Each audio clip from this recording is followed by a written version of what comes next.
সর্বদা যে আল্লাহ তাআলার সৃষ্টি নিয়ে ফিকির করে, ভাবে আর নিজের কর্তব্য নির্ধারণ করে যে হ্যাঁ, এত বড় সৃষ্টি যিনি বানিয়েছেন তিনি আমার কাছে কি চাচ্ছেন,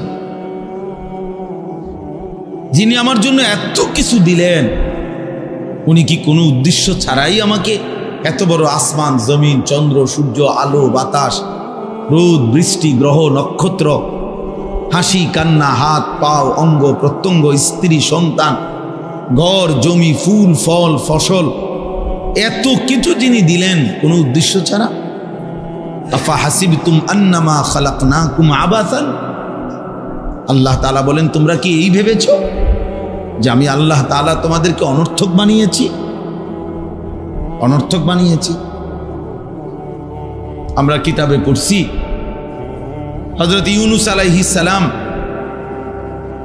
একদিন এক মাটির কুমার, যে মাটি দিয়া পাতিল বানায়, তো কুমার রে বলছে তোমার এই যে বানানো পাতিল যেগুলো তুমি মাটি দিয়া বানাইছো, একটা পাতিল ভাঙ্গা ফেলো।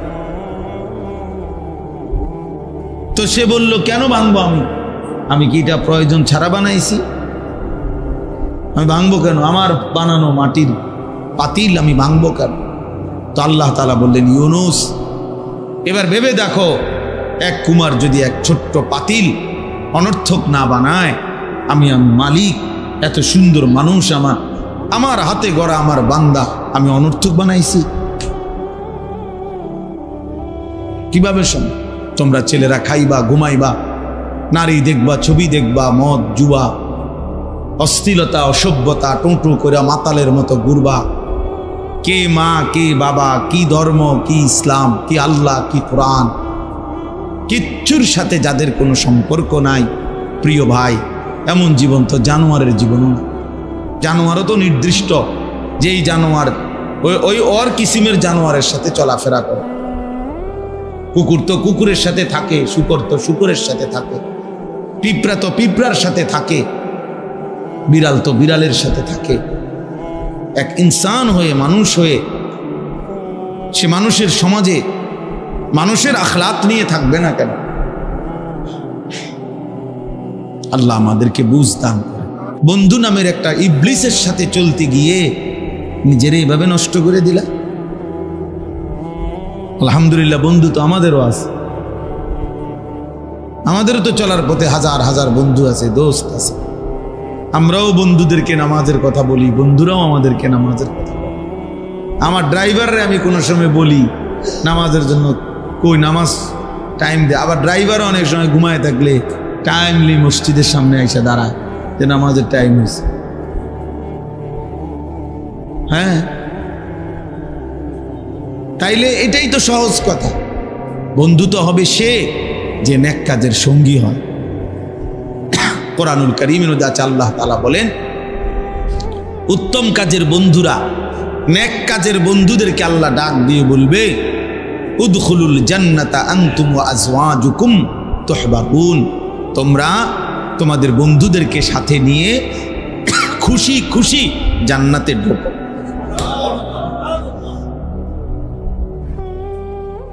জান্নাতে ঢোকো, খুশি খুশি জান্নাতে, বন্ধুদেরকে নিয়ে। আনতুম ওয়া আজওয়াজুকুম, এজন্য স্ত্রী যদি নেককার হয় তো স্বামী স্ত্রী একসাথে জান্নাতে ঢুকবে। এ আজওয়া, স্ত্রী তো বন্ধু না? এই জন্য আপনাদের কাছে অনুরোধ করে, অনেক ছেলে পেলে মাশাআল্লাহ দৌড়াইয়া আসছো, আল্লাহর ঘর মসজিদেই আসছো। প্রিয় ভাই, যে মালিক তোমাদের মালিকের ঘরে আনছে, এই মালিকের ঘর থেকে সেজদা ছাড়া কেমনে চলে যাইবা? কেমনে চলে যাইবা? আল্লাহ নবী সাল্লাল্লাহু আলাইহি ওয়াসাল্লাম বলছেন, লা সাজদাতুন ওয়াহিদাতুন খায়রুম মিনাদ দুনিয়া ওয়া মা ফিহা, একটি সেজদা দুনিয়া এবং দুনিয়ার মধ্যে যা কিছু আছে তার চাইতে কোটি গুণে উত্তম। একটা সেজদা, লা সাজদাতুন ওয়াহিদা। আর যার একটা সেজদা ছুটে যায় তার উপরে কিয়ামত পর্যন্ত লানত। ওই যে ইবলিসকে লানত দিছে আল্লাহ, কয়টা সেজদা ছুটছে? কথা বলে না। ইবলিস সেজদা দিতে অস্বীকার করছে কয়টা? একটাই তো। একটা একটা সেজদা ছুটে যাওয়াতে আল্লাহ বলছে কিয়ামত পর্যন্তের জন্য লানত। এই জন্য বললাম, আরে মালউন সে অভিশপ্ত চেহারা চিনা যায়। বেনামাজি যত পাউডারে লাগা, একবারে ফেয়ার এন্ড লাভলির বালতিতে যদি তারা সুবানি দেয়, তারপরও ওই নিকৃষ্ট হাইওয়ানকে, ওই চতুষ্প জন্তুকে চেনা যায়। সে মানুষ নামের চতুষ্প জন্তু, কারণ সেজদাবিহীন সে মানুষ থাকে না। তো কোরআনুল কারীমের মধ্যে আছে, আল্লাহ তাআলা বলেন, নবী সাল্লাল্লাহু আলাইহি ওয়াসাল্লামকে বলছেন, ফাইদা ফারাগতা ফানসা, আপনি যখন সারাদিন দ্বীনের যাবতীয় কাজ, দাওয়াত, তালিম, তাজকিয়া, জিহাদ, ইমামত, তেলাওয়াত, জিকির ইত্যাদি যাবতীয় দ্বীনি কাজ যখন শেষ করবেন রাত্রি আসার পরে, তো আল্লাহ তাআলা বলছেন ফাংস, ও ভাই ওইদিকে বসো, ভিতরে বসো, দরজা আটকায়ও না। ফাংসব, আবার পুনরায় আপনি রাত্রিতে পরিশ্রম করুন। এই আয়াতের অর্থ এটা। সারাদিনে আপনি যখন অবসর হবেন এশার সময়, তো পুনরায় আবার পরিশ্রম করুন। ফাংসব অর্থ এটা। তো এখন আবার কি পরিশ্রম করবে রাত্রে? এখন আবার তাহাজ্জুদ নামাজে দাঁড়ান, জিকির করবেন, তেলাওয়াত করবেন, দোয়া করবেন, কান্নাকাটি করবেন, একাকিত্বে নিভৃতে আল্লাহর কাছে বন্দিগি করবেন। ওয়ামিনাল লাইলি ফাতাহাজ্জাদ বিহি নাফিলাতান লাক, আল্লাহ নবীজি কি বলছেন, আপনি রাত্রিবেলা বিশেষভাবে তাহাজ্জুদ পড়ুন। আসা আন ইয়াবআসাকা রব্বুকা মাকামান মাহমুদা, আমি আল্লাহ তাআলা এই তাহাজ্জুদ নামাজ, রাত্রি গভীরের ইবাদত, একাকিত্বের এই মেহনত, এর বরকতে আমি আপনাকে আখিরাতে সর্বশ্রেষ্ঠ মর্যাদা করে স্থান মাকামে মাহমুদ দান করব। তাইলে আমাদের নবী সাল্লাল্লাহু আলাইহি ওয়াসাল্লামকেই যেখানে আল্লাহ তাআলা অবসর দেন নাই, আমাদের আবার অবসর কিসে? অবসর কিসে? যেখানে সারাদিন মেহনত করার পরে এই কথা বলেন নাই যে এবার আপনি একটা লম্বা ঘুম দেন, না, বরং আবার ফাংস, পরিশ্রম কর, আবার ইবাদতে শুরু কর, আবার লেগে যান আল্লাহর বন্দেগীতে। কুমিল লাইলা ইল্লা কালিলা, আল্লাহ বলছে বন্ধু কিছু সময় বাদ দিয়ে রাত্রি জাগো। হ্যাঁ, সারা রাত না, কিছু সময় বিশ্রামের জন্য রাখেন। নিসফাহু, হয়তো রাতের অর্ধেক, আবিন কুসমিনহু, অথবা অর্ধেকের চাইতেও কম, আউজিদ আলাইহি, অথবা অর্ধেকের চাইতে বেশি। অর্থাৎ তবে এটা মনে রাখবেন, কোনোভাবেই এক মুমিন সারা রাত ঘুমাইতে পারে। সেই সন্ধ্যা হলো, তো এরপরে আমি ফজর পর্যন্ত ঘুম ছাড়া আল্লাহর কোনো বন্দেগী করলাম না, আল্লাহর কোনো ইবাদতই করলাম না, পড়লাম এশার নামাজ, না পড়লাম তাহাজ্জুদের নামাজ, না পড়লাম ফজরের নামাজ, এটা কোনো মুমিন মুসলমানের পরিচয় হতে পারে। আল্লাহ তাআলা বলেছেন, ইন্না নাশিআতাল লাইলি হিয়া আশাদ্দু ওয়াকআন ওয়া আকওয়ামু কিলা, আল্লাহ তাআলা বলে নিশ্চয়ই রাত্রি জেগে আল্লাহর ইবাদত করা, রাত্রি জাগরণ করা আল্লাহর ইবাদতের জন্য, এটার দুইটা বড় উপকার। এক, মনের কুচাহিদা, অসৎ কামনা বাসনা নিয়ন্ত্রণ করার সবচেয়ে কার্যকর পন্থা।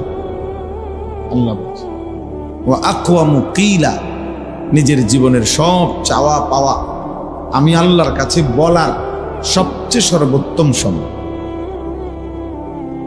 আল্লাহ বলছেন রাত গভীরে জাগলে, একাকিত্বে আমার কাছে দোয়া কান্নাকাটি করলে, আমি আল্লাহ তাআলা মনের অসৎ চিন্তা, কুচিন্তা, গুনাহের প্রতি, নারী, ছবি, নাচ, গান, অসভ্যতা, অশ্লীলতা, উলঙ্গপনা, বেহায়াপনা, এর থেকে নিজেকে নিয়ন্ত্রণ করার যোগ্যতা, সক্ষমতা আমি আল্লাহ দান।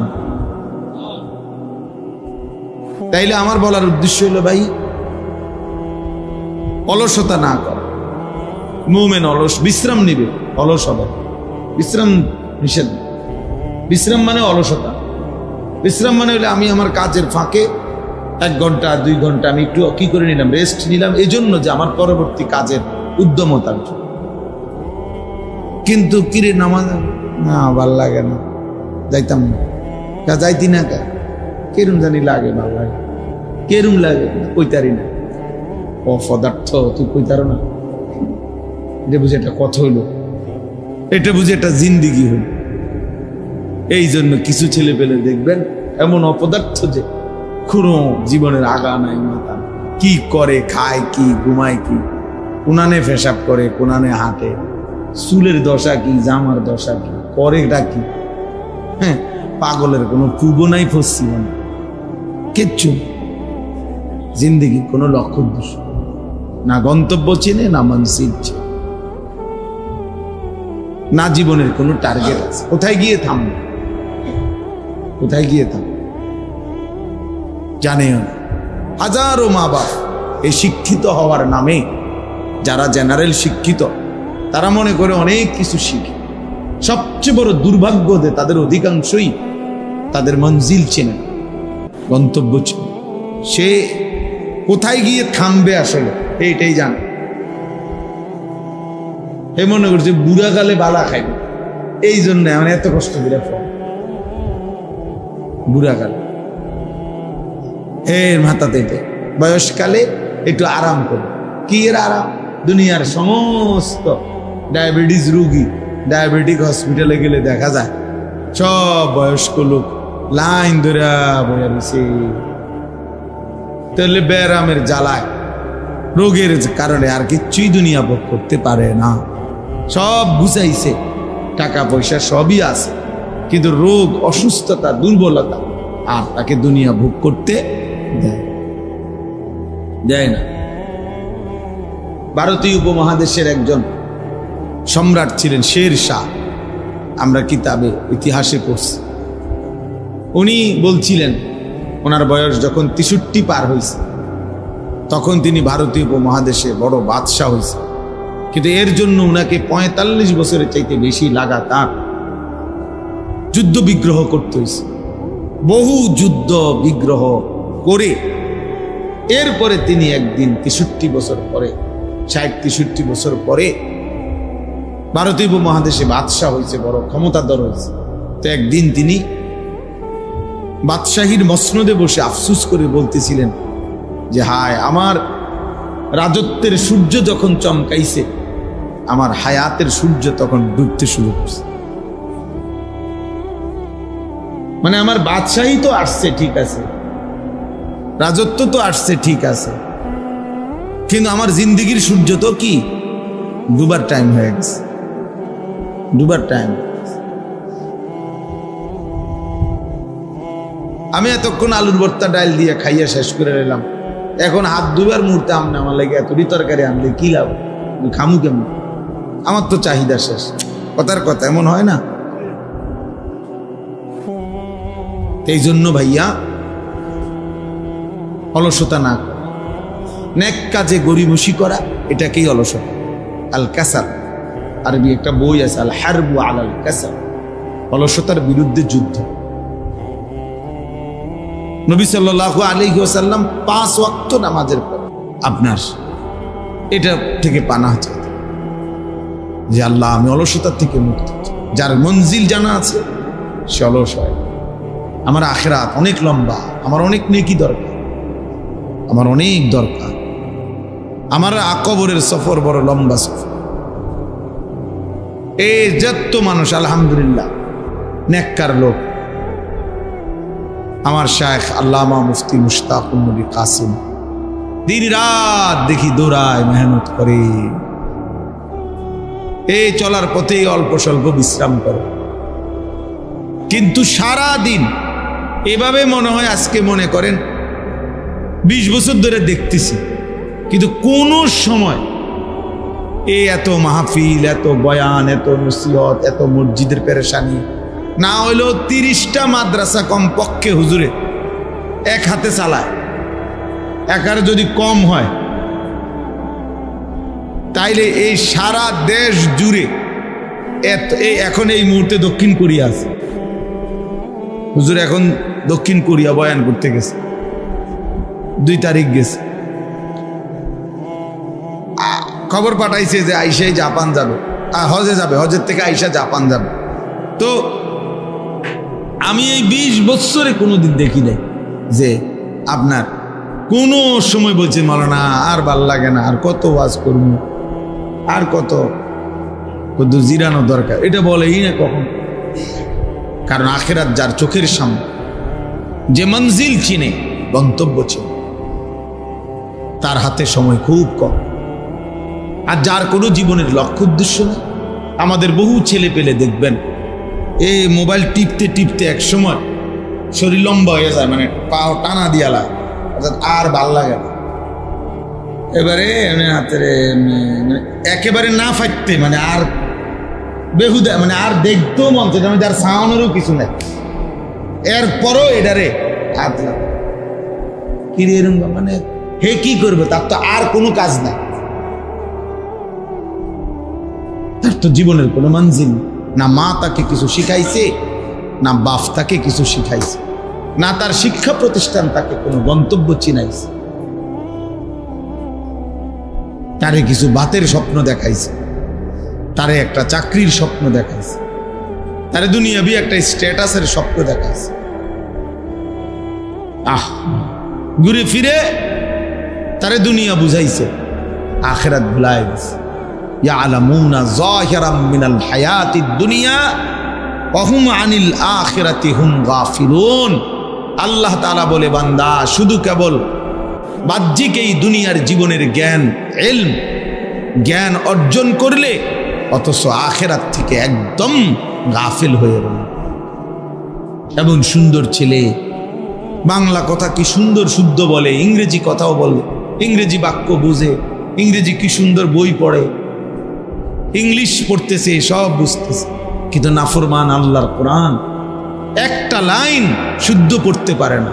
হায় হায়, তারে এইভাবে কোরআন বুলাই দিল কে? তারে বলে দিল যে মুসলমানের বাচ্চা, তুই কোরআন পড়তে হবে না, তোকে মুসলমান হিসাবে পৃথিবীতে মাথা উঁচু করে দাঁড়াইতে ইংরেজি বলতে হবে।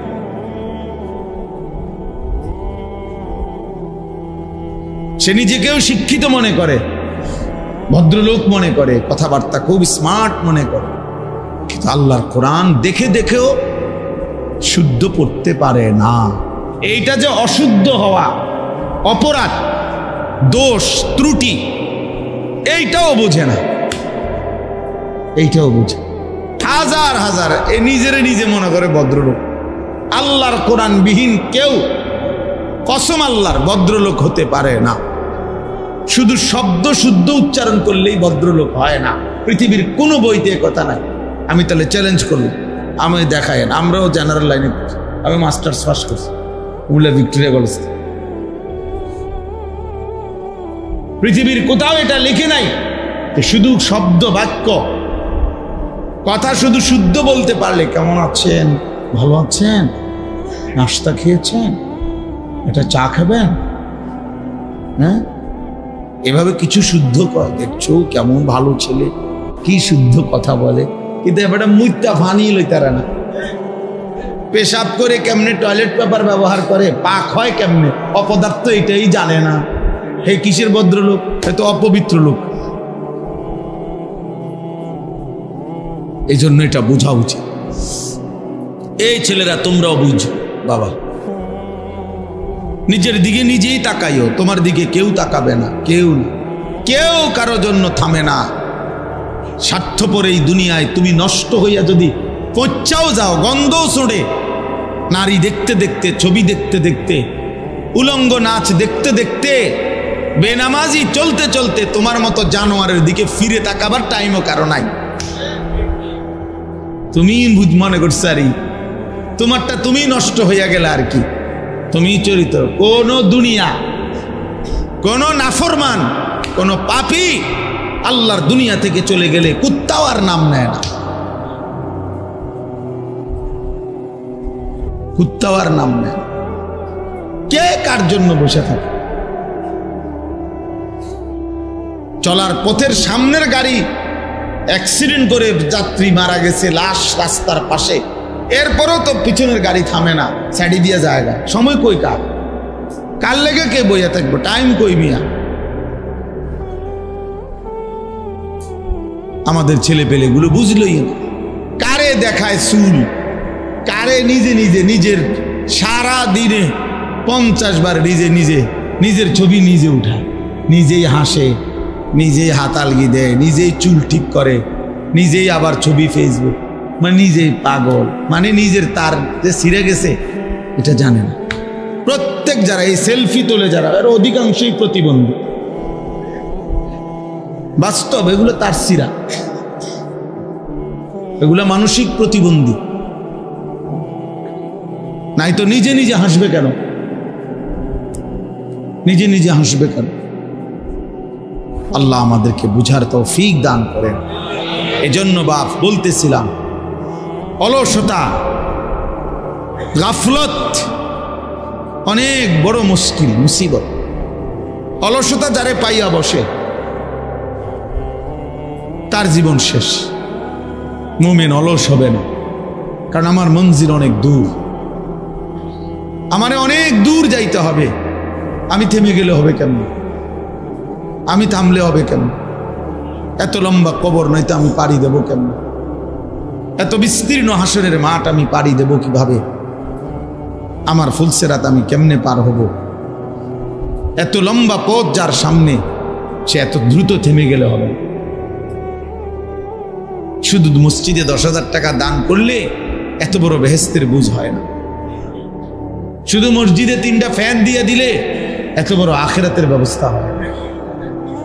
ভুল এবং অশুদ্ধ, সূরা শুদ্ধ নাই, কেরাত শুদ্ধ নাই, দোয়া শুদ্ধ নাই, ওযু গোসল ঠিক নাই, এরকম নামাজ শুধু শুক্রবারের 2 রাকাত নামাজ দিয়া, হায় নাফরমান মুসলমান, বাকি 5 ওয়াক্ত নামাজ যারা পড়েন না, এই বেহায়া বেশরমরা মনে রাখেন আখিরাতে তো মামুলি না। আপনি যেটা মনে করছেন, আপনারে ইবলিসে, শয়তানে আপনারে বলছে, শয়তানে যে শুধু শুক্রবারে নামাজ পড়লেই চলে, এটা যারে বুঝাইছে তারে শয়তানে বুঝাইছে, কোনো মুমিন বুঝায় নাই। কোনো আলেম দ্বীন কোনোদিন বলে নাই, কোনোদিন বলে নাই যে একজন মুমিনের জন্য শুধুই জুমার নামাজ পড়া জরুরি। পৃথিবীর কোথাও নাই এ কথা, আল্লাহর কোরআনেও নাই, রাসূলের সুন্নাতেও নাই, কোনো আলেম দ্বীনের জবানেও নাই। এক শয়তান তার কলজার ভিতরে এটা ঢুকাইছে। এই ইবলিস তারে বুঝাইছে শুধু তুই শুধু মুসলমান পরিচয় রাখবি, শুক্রবারে 2 রাকাত নামাজ পড়বি, আগেও পড়বি না পরেও পড়বি না। হে নিজেরে খুব চালাক মনে, খুব চালাক। ভাত দুগা ঠিক মতো খায়, উস্ত দিয়া ভাত খায়, আর দুনিয়া একটু চলতেছে এই কয়দিনের, এতেই খুব চালাক। না ভাইয়া, চালাক না। আখিরাত, আখিরাত যার সামনে সে চালাক। আল কাইয়িসু মান দানা নাফসাহু, নবী সাল্লাল্লাহু আলাইহি ওয়াসাল্লাম বলেন, বুদ্ধিমান সে যে তার নিজের হিসাব করে, ও আমিলা লিমা বাদাল মাউত, এবং মৃত্যু পরবর্তীর জন্য আমল করে, আমল করে। এজন্য চালাক বলে কাকে? ইমানদারকে। চালাক বলে বন্দিগিওয়ালাকে। চালাক বলে আখিরাত চিনে যে। নবীজিকে জিজ্ঞেস করছে, মান আকিয়াসুন নাস, হে আল্লাহর রাসূল সর্বাধিক বুদ্ধিমান কে? নবী সাল্লাল্লাহু আলাইহি ওয়াসাল্লাম বলেন, আকসারুহুম যিকরান লিল মাউত, যে বেশি বেশি মৃত্যুকে স্মরণ করে, ওয়া আকসারুহুম ইস্তিদাদান লিল মাউত, যে বেশি বেশি মৃত্যুর জন্য প্রস্তুতি গ্রহণ করে। এজন্য বন্ধু আমার ছেলেরা, কোনো নাফরমান চালাক হয় না। তার জন্য তো পৃথক শব্দই আছে। এরে চালাক বলবে কেন? মনে করেন একটা লোক সুর, এতে বুঝি চালাক? এ তো সুরে না। একজন লোক সুদখোর, তে হে কি চালাক না? তার লেগে তো শব্দ নির্ধারণ করাই আছে সুদখোর, তা আপনার লেগে তো উপযুক্ত শব্দ রাখছে। আপনার চালাক কইতো কি? চালাক কইতো। একজন লোক মিথ্যাবাদী, ওজনে কম দেয়, কাস্টমারকে ঠকায়, হে চালাক না? তার জন্য বাটফার এই শব্দ তো আছেই। যদি এমন হইতো যে শব্দ নাই আপাতত, এটা দিয়ে আমরা চালাইতো, আপনার লেগে তো উপযুক্ত শব্দ রাখছে। সুদখোর, ঘুষখোর, হারামখোর, জিনাখোর, ব্যভিচারী, মদখোর, নেশাখোর, গাঁজাখোর, ফুট্টাখোর, বাবাখোর, ডাইলখোর, ইয়াবাখোর, হারামখোর, ব্যভিচারী, বেপর্দা নারী, বেহায়া নারী। তো সুন্দর সুন্দর শব্দ তো আছে, আপনি ওই থেকে না নিবেন। চালাক হবেন কেন? চালাক ইমানদারকে বল। উলুল আলবাব, কোরআনে আল্লাহ বলছে উলুল আলবাব অর্থ চালাক, বুদ্ধিমান। আর আল্লাহ বলছে তিনটি গুণ যার মধ্যে আছে সে বুদ্ধিমান। এক, দাঁড়িয়ে বসে শুয়ে সর্বাবস্থায় যে আল্লাহর জিকির করে। দুই, সর্বদা যে আল্লাহ তাআলার সৃষ্টি নিয়ে ফিকির করে, ভাবে আর নিজের কর্তব্য নির্ধারণ করে যে হ্যাঁ, এত বড় সৃষ্টি যিনি বানিয়েছেন তিনি আমার কাছে কি চাচ্ছেন, যিনি আমার জন্য এত কিছু দিলেন, উনি কি কোনো উদ্দেশ্য ছাড়াই আমাকে এত বড় আসমান, জমিন, চন্দ্র, সূর্য, আলো, বাতাস, রোদ, বৃষ্টি, গ্রহ, নক্ষত্র, হাসি, কান্না, হাত, পাও, অঙ্গ প্রত্যঙ্গ, স্ত্রী, সন্তান, ঘর, জমি, ফুল, ফল, ফসল, এত কিছু যিনি দিলেন কোনো উদ্দেশ্য ছাড়া? আফা হাসিবতুম আন্নামা খালাকনাকুম আবাসান, আল্লাহ তাআলা বলেন তোমরা কি এই ভেবেছ যে আমি আল্লাহ তাআলা তোমাদেরকে অনর্থক বানিয়েছি? অনর্থক বানিয়েছি। আমরা কিতাবে পড়ছি হযরত ইউনূস আলাইহিস সালাম একদিন এক মাটির কুমার, যে মাটি দিয়া পাতিল বানায়, তো কুমার রে বলছে তোমার এই যে বানানো পাতিল যেগুলো তুমি মাটি দিয়া বানাইছো, একটা পাতিল ভাঙ্গা ফেলো। তো সে বলল কেন ভাঙবো? আমি কি এটা প্রয়োজন ছাড়া বানাইছি? আমি ভাঙবো কেন? আমার বানানো মাটির পাতিল আমি ভাঙবো কেন?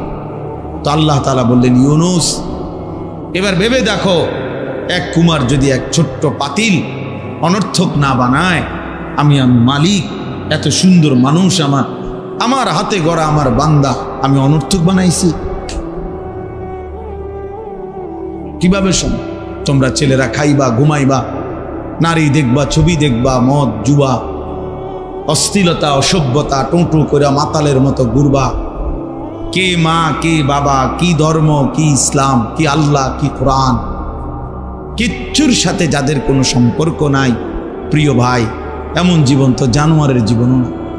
জানোয়ারও তো নির্দিষ্ট, যেই জানোয়ার ওই ওর কিসিমের জানোয়ারের সাথে চলাফেরা করে। কুকুর তো কুকুরের সাথে থাকে, শূকর তো শূকরের সাথে থাকে, পিঁপড়া তো পিঁপড়ার সাথে থাকে, বিড়াল তো বিড়ালের সাথে থাকে। এক ইনসান হয়ে, মানুষ হয়ে, সে মানুষের সমাজে মানুষের আখলাক নিয়ে থাকবে না কেন? আল্লাহ আমাদেরকে বুঝ দান করে। এই জন্য আমি বললাম, ওই দেখেন ওই এবার কি করে, দেখ ওই পাঞ্জাবিওয়ালা, টুপিওয়ালা, এই অপদার্থকে দেখেন কি করে, এটা ঘুরাইতে আছে, কি সুন্দর লাগতে আছে। অন্য কেউ কিছু মনে করে কি না? না, মাতাল এটা ভাবেন সব ভুলে। এটাই বারবার বলি। আর আমার একটা তো আছে যে মানুষ ডানে বামে বুঝে যে মানুষ আমার কি মনে করে, না কিছুই মনে করে। ছেলেদের হালাত হলো যে বেটা তোর চুলটাকে কেউ সমাজের কি মনে করে, বা কেউ তোকে কি ভাবে, আমার চেহারা, আমি যে এক ওয়াক্ত নামাজ পড়ি না, তো এখন এই সমাজের একটা ছেলে, এখানে মসজিদ আছে আশেপাশে, মহল্লার মুরব্বীরা কিছু লোক নামাজ পড়ে, তো এই অপদার্থ তো ভাবা উচিত যে কিরা আমি একটা মুসলমান পরিচয় দাঁড়িয়ে, আমি নিজের হাতে লিখলাম আমার ধর্ম ইসলাম, আমি যে আল্লাহকে একটা সেজদা দেই না, তো মুসলমান এত বড় জানোয়ার কেমনে হয়? এর দুর্লজ্জা বুঝি 2-4 বছরও আইতো না, 6 মাসে 9 মাসেও কি লজ্জা আসবে না? ছি ছি ছি ছি, কি পরিমাণ মানে বিবেকহীন, কি পরিমাণ শাহওয়াত, গুনাহ, নফসের তাবেদারি, শয়তানের অনুসরণ মানুষকে এমন বানায় দেয় যে আল্লাহ রসুল বলছে মাঝে মাঝে মানুষের দিল কিছু হয়, এমন কিছু মানুষের কালকুজে মিরবাদান, অর্থ হইল উল্টানো কলসি, উল্টানো পাতিল, উল্টানো জগের মতো যেই জগ উল্টায়া ফেলছে, পাতিল উল্টায়া লাইছে, কলস বালতি, এবার যদি এই উল্টানো বালতির উপরে আটলান্টিক মহাসাগরের পানিও যদি ঢালে, তারপরও এই বালতি পুরবে না। পুরবে কি? কেমনি পুরবে? এটা কেন পুরবে না? আল্লাহ রসুল বলছে, গুনাহ এবং নাফরমানি কিছু মানুষের দিল এমন এমন বানায় ফেলে যে সেই দিল একদম উল্টায়া যায়। আর কোনোদিন, প্রিয় ছেলেরা আমার, মনে রাখো বাপ, এত পরিমাণ গুনাহ করো না যেই গুনাহের কারণে একদিন আল্লাহর রহমের নজর থেকে আল্লাহ দূরে সরাইয়া দিল উল্টায়া দেয়। তখন আল্লাহর নবী বলেন, লা ইয়ারিফু মারুফান ওয়ালা ইউনকিরু মুনকারান। ওই নাফরমান আর কোনো ভালোকে ভালো মনে করে না, কোনো গুনাহকে আর ছাড়তে চায় না, সে গুনাহকে গুনাহই মনে করে। দিল উল্টে। হাদিসে আছে, নবীজি বলছে, ইন্না কুলুবাল ইবাদ বাইনা ইসবাআইন মিন আসাবি'ir রহমান ইউকাল্লিবুহু কাইফা ইয়াশা। নিশ্চয়ই বান্দার অন্তর আল্লাহর কুদরতি দুই আঙ্গুলের মাঝে। বাইনা ইসবাআইন মানে দুই আঙ্গুল, দুই আঙ্গুলের মাঝে, আল্লাহর কুদরতি আঙ্গুলের মাঝে। ইউকাল্লিবুহু, আল্লাহ তাআলা ওই দিলকে যেভাবে ইচ্ছা উলট পালট করতে পারে, নবীজি বলছে। এই জন্য নবীজির দোয়া আলেমদেরকে জিজ্ঞাসা করে দিই, নবীজি সব সময় সর্বদা প্রতিনিয়ত একটা দোয়া করতেন, এটাও, ইয়া মুকাল্লিবাল কুলুব সাব্বিত কলবি আলা দীন। এর অর্থ কি? যে হে অন্তর সমূহের পরিবর্তনকারী আল্লাহ, আপনি আমার অন্তর আপনার দ্বীনের উপরে মজবুত রাখুন। আমি যেন সুখেও আপনাকে ভুলে না যাই, আমি যেন দুঃখেও আপনাকে ভুলে না যাই, আমি যেন অভাবেও আপনাকে ভুলে না যাই, আমি যেন সচ্ছলতার প্রাচুর্যের সময়ও আপনাকে ভুলে না যাই, আমি যেন রাতেও আপনাকে ভুলে না যাই, আমি যেন দিনের আলোতেও আপনাকে ভুলে না যাই, আমি যখন এলাকায় আমি তখনও যেন ভুলে না যাই, আমি যখন বিদেশে চোখের আড়ালে তখনও যেন ভুলে না যাই আপনাকে। আপনি আমার দিল আপনার দ্বীনের উপরে রাখেন, এটা অনেক বড় নিয়ামত। তাহলে এই জন্য আজকে যেই কথাটা আমি প্রথম শুরু করলাম, অলসতা, অলসতা, এইটাই নসিহত।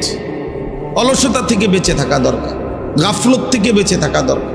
গাফেল কেন করে না, বলতে পারে না, কেন নামাজ পড়ে না? আপনি জিজ্ঞাসা করেন, একটা ছেলে, এক বেনামাজি ছেলেগুলোর এখনে দাঁড় করান, আমার কোলে তো আমি চিনি, বেনামাজি তো অসভ্য, তার চেহারা নির্লজ্জ, বেহায়া, মালউন, অভিশপ্ত চেহারা, এটা চিনা যায়। কোরআন শরীফে আছে, আল্লাহ বলছে ইবলিসকে তুমি সেজদা দিলা না, ওয়া ইন্না আলাইকাল লানাতা ইলা ইয়াউমিদ্দিন। ইবলিস, তোমার উপরে কিয়ামত পর্যন্ত আমি আল্লাহর লানত। সরাসরি কোরআন শরীফে। এজন্য বেনামাজি ছেলেরা মনে রাখিস বাপ, তোদের উপরে আল্লাহর লানত। তোদের ওই কপালে থুতু মারলাম যেই কপাল সেজদা দেয় না, থু তোর কপালে, থুতু মারি তোর কপালে, থু তোর কপালে। যে কপাল 365 দিনে কোনো দিন ফজরের নামাজের সেজদা দিলি না, নাফরমান, তোর কপালে থুতু। 1 বছর কোনোদিন নাফরমান, কোনো দিন ফজরের নামাজ পড়ে জানেও না ফজরের ওয়াক্ত হয়। মুসলমানের সন্তান, মুসলমানের বাত মানুষ এত নিকৃষ্ট, অভিশপ্ত কিভাবে হয়? এই জন্য বললাম, কোনো কারণ নাই। আপনি জিজ্ঞাসা করে দেখেন, একটা ছেলেকে জিজ্ঞাসা করেন, বাবা আজকের সারাদিনে যে 1 ওয়াক্ত নামাজ পড়লা না, কি কারণ? একটা তো কারণ থাকবে, যে আল্লাহর সাথে আমার একটা ঝামেলা হয়েছে, অথবা আল্লাহ আমার একটা ন্যায্য দাবি পূরণ করে নাই, অথবা আল্লাহ তাআলা আমার চোখের সামনে এতগুলো মানুষের রোদ বৃষ্টি দিছে, আমার আন্ধারে হালাইয়ে রাখছে। কি কারণ? একটা তো কারণ দর্শাবে, আল্লাহর সাথে রাগ করার একটা যুক্তি তো থাকবে, যে আমি এই কারণে আল্লাহর সাথে কি করছি, অভিমান করছি, উনি আমার এই ন্যায্য দাবিটা পূরণ করে নাই, আমি কি লেগে ওনারে সেজদা করুন, এরকম বলতে পারবে কেউ? তাইলে তাইলে কেন কেন আল্লাহকে নারাজ করা? কেন আল্লাহকে নারাজ করা? কেন আল্লাহকে নারাজ? ইয়া আইয়ুহাল ইনসান মা গাররাকা বিরাব্বিকাল কারীম। রব্বুল আলামিন বলে, মানুষ, আমার মতো দয়ালু মেহেরবান মাওলা আল্লাহ যেন ডাক দিয়ে বলে, বান্দা, এমন মেহেরবান মালিক যে আমি 24 ঘন্টা তোমাকে লালন করি, পালন করি, এমন দয়ালু মালিক থেকে কে তোমারে ধোঁকা দিল? কে তোমাকে ধোঁকা দিল? কেমনে পারলা বান্দা আমার থেকে ছুটে গেতে? কাকে পেয়ে আমাকে ছেড়ে দিলা? আমার চাইতে দয়ালু মাওলা কাকে পাইলা? বলো যুবক, মোবাইলের ওই নারী তোমার কি কি প্রয়োজন পূরণ করছে? সমবয়সী অসৎ বন্ধু তোমার কি প্রয়োজন পূরণ করে দিয়েছে? হ্যাঁ, একটা শয়তানের সাথে, বন্ধু নামের একটা ইবলিসের সাথে চলতে গিয়ে নিজের এইভাবে নষ্ট করে দিলা। আলহামদুলিল্লাহ, বন্ধু তো আমাদেরও আছে, আমাদেরও তো চলার পথে হাজার হাজার বন্ধু আছে, দোস্ত আছে। আমরাও বন্ধুদেরকে নামাজের কথা বলি, বন্ধুরাও আমাদেরকে নামাজের কথা বলে। আমার ড্রাইভাররে আমি কোনো সময় বলি নামাজের জন্য, কই নামাজ টাইম দে। আবার ড্রাইভারও অনেক সময় ঘুমায় থাকলে টাইমলি মসজিদের সামনে এসে দাঁড়ায় যে নামাজের টাইম হয়েছে। হ্যাঁ, তাইলে এটাই তো সহজ কথা। বন্ধু তো হবে সে যে নেক কাজের সঙ্গী হয়।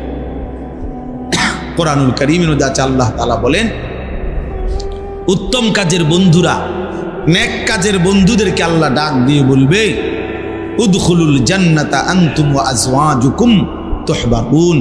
তোমরা তোমাদের বন্ধুদেরকে সাথে নিয়ে খুশি খুশি জান্নাতে ঢোকো।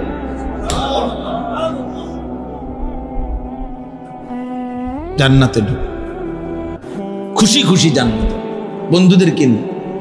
আনতুম ওয়া আজওয়াজুকুম। এজন্য স্ত্রী যদি নেককার হয় তো স্বামী স্ত্রী একসাথে জান্নাতে ঢুকবে। এ আজওয়া, স্ত্রী তো বন্ধু না?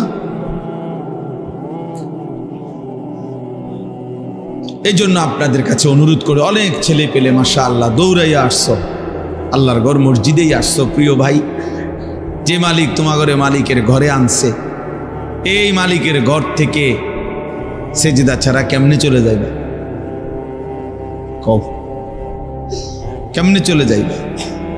আল্লাহ নবী সাল্লাল্লাহু আলাইহি ওয়াসাল্লাম বলছেন, লা সাজদাতুন ওয়াহিদাতুন খায়রুম মিনাদ দুনিয়া ওয়া মা ফিহা। একটি সেজদা দুনিয়া এবং দুনিয়ার মধ্যে যা কিছু আছে তার চাইতে কোটি গুণে উত্তম। একটা সেজদা, লা সাজদাতুন ওয়াহিদা। আর যার একটা সেজদা ছুটে যায় তার উপরে কিয়ামত পর্যন্ত লানত। ওই যে ইবলিসকে লানত দিছে আল্লাহ, কয়টা সেজদা ছুটছে? কথা বলে না। ইবলিস সেজদা দিতে অস্বীকার করছে কয়টা? একটাই। একটা সেজদা ছুটে যাওয়াতে আল্লাহ বলছে কিয়ামত পর্যন্তের জন্য লানত। এই জন্য বললাম, আরে মালউন সে, অভিশপ্ত চেহারা চিনা যায়। বেনামাজি যত পাউডারে লাগা, একবারে ফেয়ার এন্ড লাভলির বালতিতে যদি তারা সুবানি দেয়, তারপরও ওই নিকৃষ্ট হাইওয়ানকে, ওই চতুষ্পদ জন্তুকে চেনা যায়। সে মানুষ নামের চতুষ্পদ জন্তু, কারণ সেজদাবিহীন সে মানুষ থাকে না। আজকে এই জন্য আমি জরুরি আপনাদেরকে বললাম, সারা পৃথিবীতে ভাইয়া বিশ্বাস করেন, সারা পৃথিবীতে মুসলমানের বিরুদ্ধে দুশ্মন সব অস্ত্র খুলে ফেলছে। তার মানে সারা পৃথিবীর দুশ্মন চাচ্ছে মুসলমানকে নিশ্চিহ্ন করে দিতে। হ্যাঁ, শুধু ইসরায়েল ফিলিস্তিনের উপরে জুলুম করছে এটা না। ইন্ডিয়া গত 2 সপ্তাহের ভিতরে এক সাধারণ ঘটনাকে কেন্দ্র করে পুরা ইন্ডিয়ায় মুসলমানদের উপরে জুলুম এবং অত্যাচারের তুফান ছুটাই দিছে। হাজার হাজার লাখো মুসলমানের ঘর বাড়ি সমান করে ফেলছে। জম্মু কাশ্মীরের ঘটনাকে কেন্দ্র করে ভারত পাকিস্তান যুদ্ধের মুখামুখি, একদম আগ্নেয়গিরির মুখামুখি, শুধু যে কোনো সময় বিস্ফোরণ হওয়া। কি ভাবেন?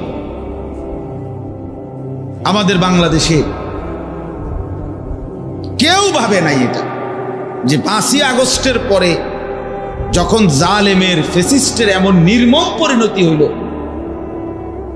জুলুমের শিক্ষা মানুষ দেখল, এরপরেও কত বড় নিকৃষ্ট মুরতাদ, কত বড় নিকৃষ্ট মুরতাদ মহিলা, এরা নারী সংস্কার কমিশন, এরা এই বাংলাদেশে 24 পরবর্তী বাংলাদেশে, 5ই আগস্ট পরবর্তী বাংলাদেশে এরা আপনার সরাসরি প্রকাশ্যে লিখিত আকারে আল্লাহর কোরআনের বিরোধী নারীর জন্য অধিকার চাচ্ছে।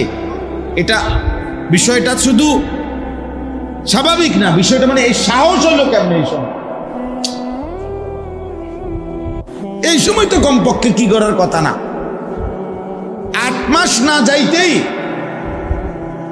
মুরতাদ নাস্তিক বেঈমান এত বড় হিম্মত করলো কেমন, যে সংখ্যাগরিষ্ঠ মুসলমানের এই বাংলাদেশে এই কথা বলা যে মুসলমান আল্লাহর কোরআনের উত্তরাধিকার আইন, এটা বৈষম্য নারীর প্রতি।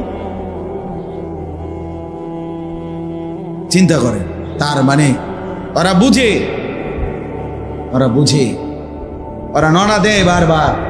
আমাদের ইমানের হালাত দেখে, আমাদের ইমানের অবস্থা দেখে। এই জন্য কিশোর নওজোয়ান, আগামী দিনে তোমরা, আল্লাহ যদি তোমাদেরকে হায়াত দেয়, বাঁচো, একসাথে তো আর সবাই মরে যাবে না, তো কাজে আগামী দিনে বাঁচতে হলে ইমান নিয়ে বাঁচতে হবে। দেখেন, আগামী দিনে ইমান নিয়েই বাঁচতে হবে, আল্লাহকে নিয়েই বাঁচতে হবে, নাই তো সুখ শান্তি নিরাপত্তা মিলবে না। আল্লাহর কাছেই ফিরে আসতে হবে আমাকে। তুবু ইলাল্লাহি জামিআন আইয়ুহাল মুমিনুন লাআল্লাকুম তুফলিহুন। আল্লাহ বলে, হে ঈমানদারগণ, তোমরা সকলেই তওবা করে আল্লাহর দিকে ফিরে আসো, নিশ্চিত তোমরা সফল হবে। কোরআনের আয়াত। ওয়া আনিবু ইলা রাব্বিকুম, আল্লাহ বলে তোমরা সকলেই তোমাদের রব আল্লাহর দিকে ঝুঁকে পড়ো। ফাফিরু ইলাল্লাহ, আল্লাহ বলছে তোমরা সকলেই ছুটে দৌড়ায়া তোমাদের আল্লাহর দিকে আসো, আল্লাহর দিকে আসো। কতভাবে যে কোরআনে এই কথাটা আল্লাহ বলছে যে বান্দা মুসলমান, হ্যাঁ এক হইলো আমি মুসলিম পরিচয় ছেড়ে দিছি, তাইলে ভিন্ন কথা, কিন্তু মুসলিম পরিচয় দিয়া শান্তি সুখ স্বস্তি নিরাপত্তা জমিনের কর্তৃত্ব এটা পেতে হলে ঈমান এবং পূর্ণ আমল মানে আল্লাহর সাথে সম্পর্ক বুঝাই দিতে হবে, সম্পর্ক বুঝাই দিতে হবে। এক হলো তুমি আমি কদ্দুর খাইতেছেন ঘুমাইতেছেন, এটার নাম তো ভাইয়া নিরাপত্তা না। সারা পৃথিবীব্যাপী মুসলমানের নিরাপত্তাই তো আমার নিরাপত্তা। পৃথিবীর কোন এক মুসলমানের অনিরাপত্তা মানেই তো আমার অনিরাপত্তা। আমি গত মঙ্গলবার বুধবার এই সপ্তাহে উত্তরবঙ্গ ছিলাম, 4টা জেলায় 2 দিনে বয়ান সফর করছি। কুড়িগ্রাম, লালমনিরহাট, দিনাজপুর, গাইবান্ধা। আমি নিজ চোখে দেখছি প্রিয় ভাই ছেলেরা, শোনো বাবা, প্রতিদিন সেখানে প্রকাশ্যে মুসলমান খ্রিস্টান হয়ে যাচ্ছে। খ্রিস্টান মিশনারি বেঈমানরা, এই কাফেররা, খ্রিস্টানরা, মুশরিকরা সরাসরি প্রতিদিন পরিকল্পিতভাবে একবারে ছক আইকা মুসলমানদের এলাকায়, বাংলাদেশে দিনাজপুর জেলায় 793টা, একটি জেলায় গির্জা আছে, একটি জেলায় 793টি গির্জা। তাইলে বাংলাদেশ কি খ্রিস্টান সংখ্যাগরিষ্ঠ দেশ? কথা বলে না, বাংলাদেশ কি সংখ্যাগরিষ্ঠ খ্রিস্টান? তাইলে ওইখানে 793টা গির্জা একটি জেলার মধ্যে কি দরকার? সেখানে কি 50 লক্ষ খ্রিস্টান? সেখানে 2 কোটি খ্রিস্টান? তো কার জন্য বানাইল? আমার সন্তানরা মোবাইল টিপতেছে, নারী দেখতেছে, এমন সুন্দর তাগরা জওয়ান হালাত, বয়সটা বানের পানির মতো, জোয়ারের পানির মতো শেষ করে দিতেছে। আর ওরা আমি নিজে দেখছি মঙ্গলবার দিন প্রথম যার কাছে গেছি, আমরা এই কাজেই গেছিলাম আর কি, অমুসলিমদের দাওয়াতি কাজে। নিজ চোখে দেখছি মিয়া 7 বছর মসজিদে জুমার নামাজ পড়াইছে ইমাম 7 বছরের ইমাম, সরাসরি খ্রিস্টান। সে এখন খ্রিস্ট ধর্ম প্রচার টিচার খ্রিস্টান।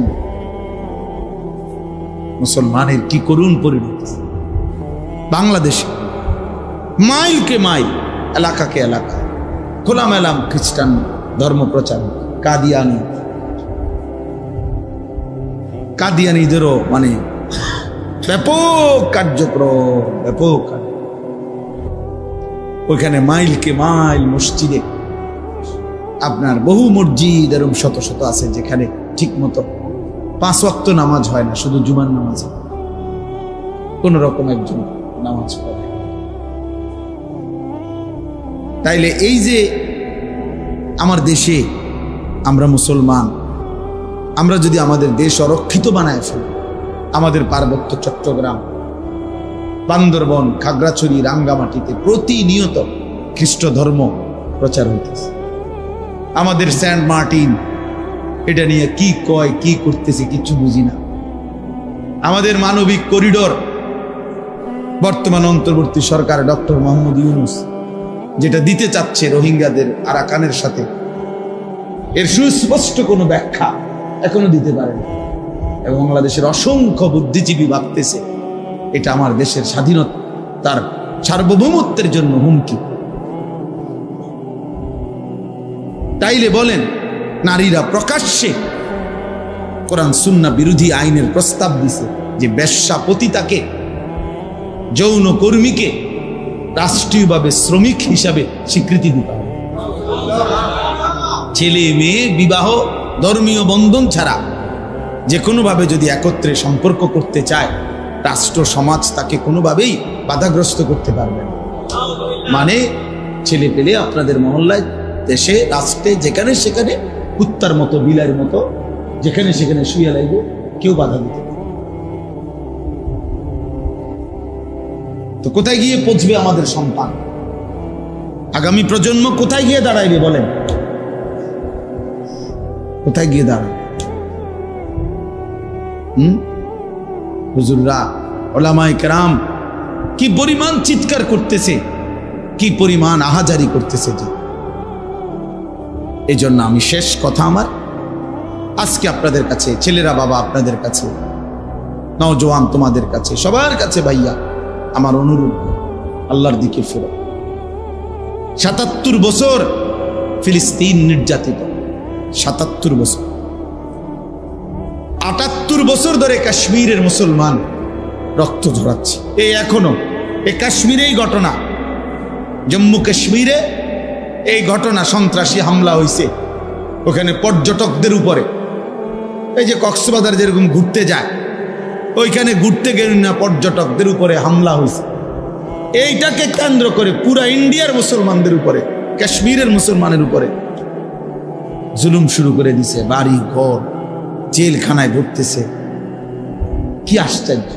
এই জন্য আমি এই ছেলেদেরকে প্রতিদিন বলি, বাবা এমন যদি হয় একবার ভাইবা দেখো। সারা রাত উলঙ্গ ছবি দেখলা, এশার নামাজও পড়লা না, ফজরের নামাজও পড়লা না, এ মোবাইল নারী ছবি দেখতে দেখতে ঘুমায় গেলা। নিশ্চিত বীর্যপাত হয় নারী দেখলে, ছবি দেখলে, অশ্লীল দৃশ্য দেখলে শরীর নাফাক হয়। তো এশার নামাজও পড়লা না, ফজরের নামাজও পড়লা না, আর এই নাপাক শরীর নিয়া যে শুয়া রইলা, হায় যদি এই ঘুমার না ভাঙে, এই রাত যদি ভোর না হয়, কোনো এক অদৃশ্য বোমার আঘাতে যদি উড়ে যায় সব, তো তোমার মৃত্যু কি পরিমাণ নিকৃষ্ট মৃত্যু হলো। হ্যাঁ, ইসলাম তো শরীয়তের মাসআলা হলো স্বামী স্ত্রীর মেলামেশার পরেও ফরজ গোসল দেরি না করা, নাকি হালাল স্বামী স্ত্রীর মিলনের পরেও গোসল করতে কি না করা। আর এই যে জানোয়ার ঘন্টার পর ঘন্টা, দিন নাই রাত, কারণ যে নামাজ পড়ে না আর মোবাইলে নারী ছবি দেখে, তো 24 ঘন্টায় না পাক। তার তো কোনো কি নাই, পবিত্রতার কোনো প্রয়োজনই নাই। এতে কিনবো পবিত্রতা দিয়ে, এতে কিনবো।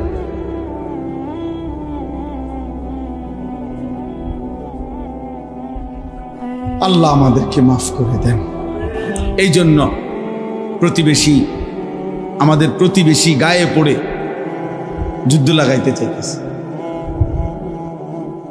পাকিস্তানকে হুমকি দেওয়া এটাই শেষ কথা না, আমাদেরও এই আপনার ওই যে গতকালকে শুনছেন যে শুধু কৃষক জমি কাটতেছে, পিলারের সাথে দাঁড়াইয়া জমি কাটছে, ধান কাটছে, ধরে নিয়ে গেছে, গাবিয়েছে। আলহামদুলিল্লাহ বাংলার দামাল সন্তানও তারারও দুজনের দুইরা বান্ধিয়ে লাইছে। এইবার চান্দুরা, আমি পত্রিকার খবরটা দেখলাম, এত সুন্দর লাগছে যে ভারত বাংলাদেশ 2-2, মানে এটা তো একটা হলো ক্রিকেট ম্যাচ টেসের খেলার মতো মনে হচ্ছে, মানে 2-2। তারা দুইজন ধরছে, বাঙালিও দুইজন ধরলেছে। যাই হোক, এই জন্য বললাম আমরা কারো দ্বারা আমাদের নিরাপত্তা নাই। আমাদের নিরাপত্তা আমাদের আল্লাহ, আমাদের সমাধান আমাদের আল্লাহ। এজন্য প্রিয় ভাই, প্রিয় সন্তান, অলসতা ছেড়ে, গাফলতি ছেড়ে সবার কাছে অনুরোধ করলাম, যদি আল্লাহ কখনো আবার তৌফিক দেয় তো খোলা লম্বা বয়ান হবে, কিন্তু আজকে এটুকুই আমি অনুরোধ করছি, আমরা ভাবা দরকার, সময়কে মূল্যায়ন করা, বর্তমান বিশ্ব পরিস্থিতি নিয়ে ভাবা। যুবক ভাই, তোমাদের উচিত, ভাই প্রিয় ছেলেরা, তোমরা বাঁচতে হবে। আগামীর পৃথিবীতে তোমরা মুখোমুখি হবে, হয় ক্ষুধার মুখোমুখি হইবা, নয় দারিদ্রতার মুখোমুখি হইবা, নয় যুদ্ধের মুখোমুখি হইবা। এই যে আমাদের অন্তর্বর্তী সরকারের প্রধান উপদেষ্টায় গত 3-4 দিন আগে বলছে যে বিমান বাহিনীর মহড়া হয়েছে, এখানে সে একটা সুন্দর বক্তব্য দিছে যে বর্তমান যুদ্ধমুখর এই বিশ্ব পরিস্থিতিতে প্রস্তুতি না নেওয়া আত্মহত্যা। এই প্রথম আমার বুঝ হওয়ার পরে বাংলাদেশে কোনো প্রধানমন্ত্রী বা কোনো রাষ্ট্রের গুরুত্বপূর্ণ ব্যক্তি এমন শব্দ বলতে আমি আর শুনি নাই।